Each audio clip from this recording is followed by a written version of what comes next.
Assalamualaikum warahmatullahi wabarakatuh. Perkenalkan, kami dari kelompok 5 yang beranggotakan saya, Hafiza Nurrahma dengan NIM 1419113. Saya Cici Lidiani dengan NIM 141919004.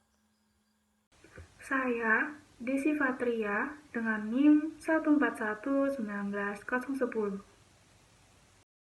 Assalamualaikum warahmatullahi wabarakatuh. Nama saya Rehana Fifah Menzano, NIM 1419129. Saya Alifa Rihuda Minal Nur, NIM 1411933.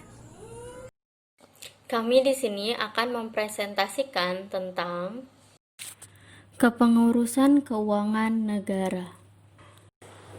Baik, pertama pengertian keuangan negara berdasarkan ketentuan pasal 1 angka 1 Undang-Undang Republik Indonesia Nomor 17 Tahun 2003.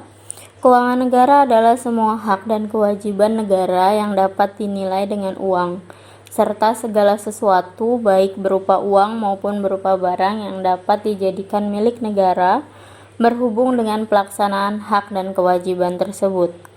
Keuangan negara merupakan komponen yang amat penting dalam penyelenggaraan negara. Proses pembangunan tidak akan berjalan dengan lancar apabila keuangan negara tidak stabil atau terganggu.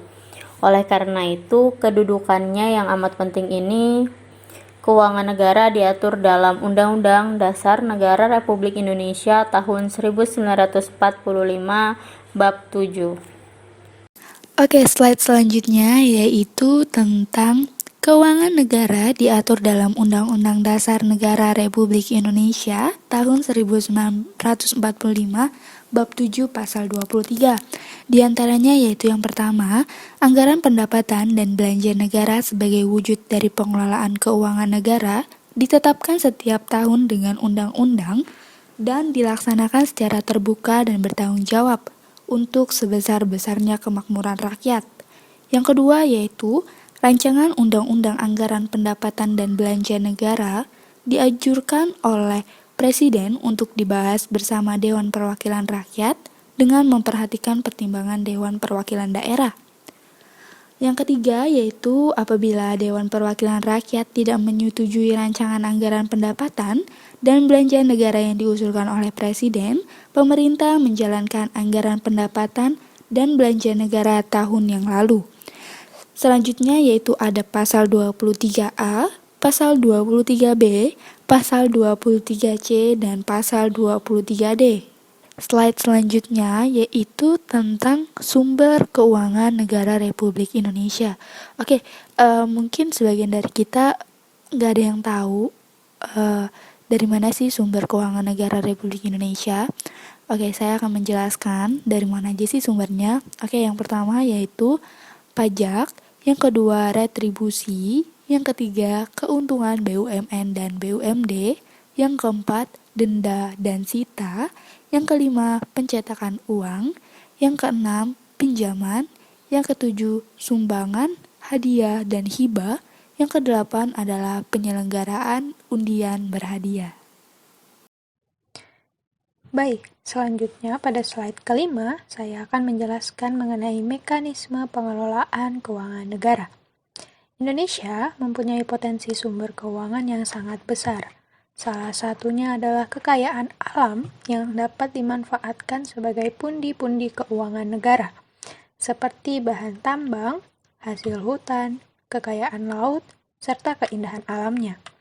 Selain itu, negara kita juga mempunyai sumber keuangan lain yang nilainya tidak kalah besar seperti pajak, retribusi, keuangan perusahaan negara, dan sebagainya. Dengan kondisi seperti itu, negara kita mempunyai keuangan yang cukup besar untuk dapat dipergunakan membiayai program pembangunan yang sudah direncanakan. Sumber keuangan negara tidak selamanya memberikan hasil yang optimal. Oleh karena itu, diperlukan tindakan yang amat bijak dalam menggunakan keuangan negara.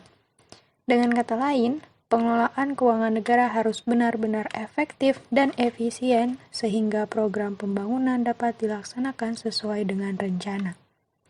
Nah, mekanisme pengelolaan keuangan negara ini ditentukan dalam Undang-Undang Republik Indonesia Nomor 17 Tahun 2003 tentang Keuangan Negara, terutama pada pasal 6 ayat 1 yang menyebutkan bahwa Presiden selaku kepala pemerintahan memegang kekuasaan pengelolaan keuangan negara sebagai bagian dari kekuasaan pemerintahan.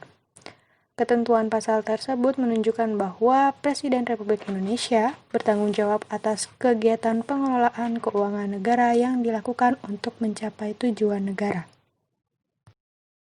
Selanjutnya, dalam pasal 6 ayat 2 Undang-Undang Republik Indonesia Nomor 17 Tahun 2003 tentang keuangan negara diuraikan sebagaimana yang dimaksud dalam ayat 1, bahwa kekuasaan negara yaitu yang pertama, dikuasakan kepada Menteri Keuangan selaku pengelola fiskal dan wakil pemerintah dalam kepemilikan kekayaan negara yang dipisahkan.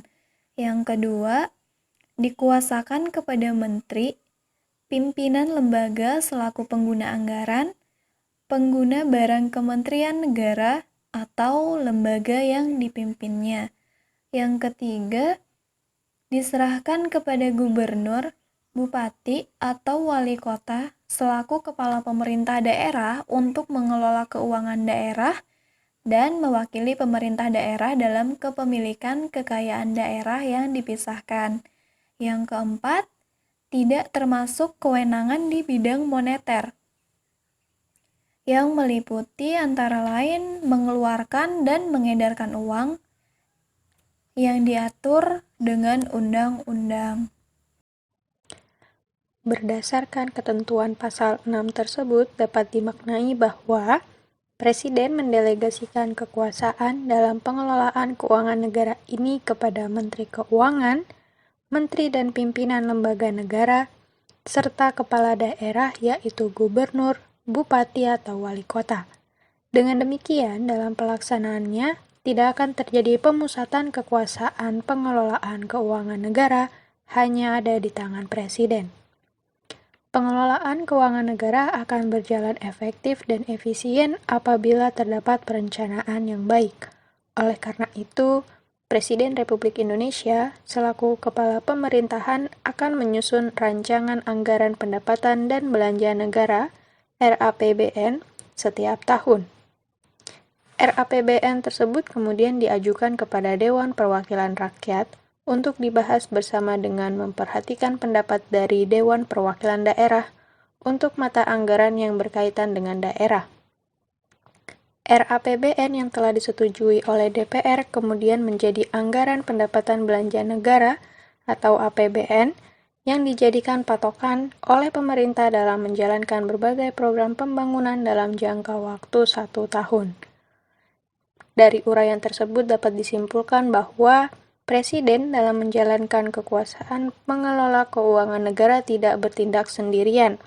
Akan tetapi, Presiden harus melibatkan lembaga lain yaitu DPR, DPD, Kementerian Negara, dan pemerintahan daerah. Peran Bank Indonesia sebagai Bank Sentral Negara. Bank Indonesia adalah Bank Sentral Republik Indonesia. Bank Sentral adalah pembina dan pengawas bank. Bank Sentral mempunyai wewenang memberi atau mengajukan rekomendasi pemberian izin usaha kepada bank. Dan juga Bank Sentral mempunyai wewenang mengatur, mengawasi, dan mengenakan sanksi kepada bank. Bank Indonesia diatur dalam UUD tahun 1945 pasal 23D yang menyatakan negara memiliki suatu bank sentral yang susunan, kedudukan, kewenangan, tanggung jawab, dan independensinya diatur dengan UUD. Dari ketentuan tersebut dapat disimpulkan bahwa Republik Indonesia mempunyai satu bank sentral, yaitu Bank Indonesia yang memiliki kantor perwakilan di setiap daerah. Untuk mencapai tujuan, Bank Indonesia mempunyai tugas sebagai berikut. Yang pertama, menetapkan dan melaksanakan kebijakan moneter. Kedua, mengatur dan menjaga kelancaran sistem pembayaran. Tiga, mengatur dan mengawasi bank. Bank Indonesia adalah lembaga negara independen bebas dari campur tangan pemerintah dan pihak lainnya, Dengan kata lain, selain berkedudukan sebagai bank sentral, Bank Indonesia juga berkedudukan sebagai lembaga negara. Dalam hubungannya dengan Presiden dan DPR, Bank Indonesia setiap awal tahun anggaran menyampaikan informasi tertulis mengenai evaluasi pelaksanaan kebijakan moneter dan rencana kebijakan moneter yang akan datang. Bank Indonesia menyampaikan rencana dan realisasi anggaran tahunan kepada pemerintah dan DPR. Dalam hubungannya dengan Badan Pemeriksa Keuangan, Bank Indonesia wajib menyampaikan laporan keuangan tahunan kepada Badan Pemeriksaan Keuangan. Beberapa kerjasama ini dituangkan dalam nota kesepahaman, keputusan bersama, serta perjanjian-perjanjian yang ditunjukkan untuk mencapai sinergi dan kejelasan pembagian tugas antar lembaga serta mendorong penegakan hukum yang lebih efektif. Sekian dari presentasi kelompok kami ucapkan terima kasih. Wassalamualaikum warahmatullahi wabarakatuh.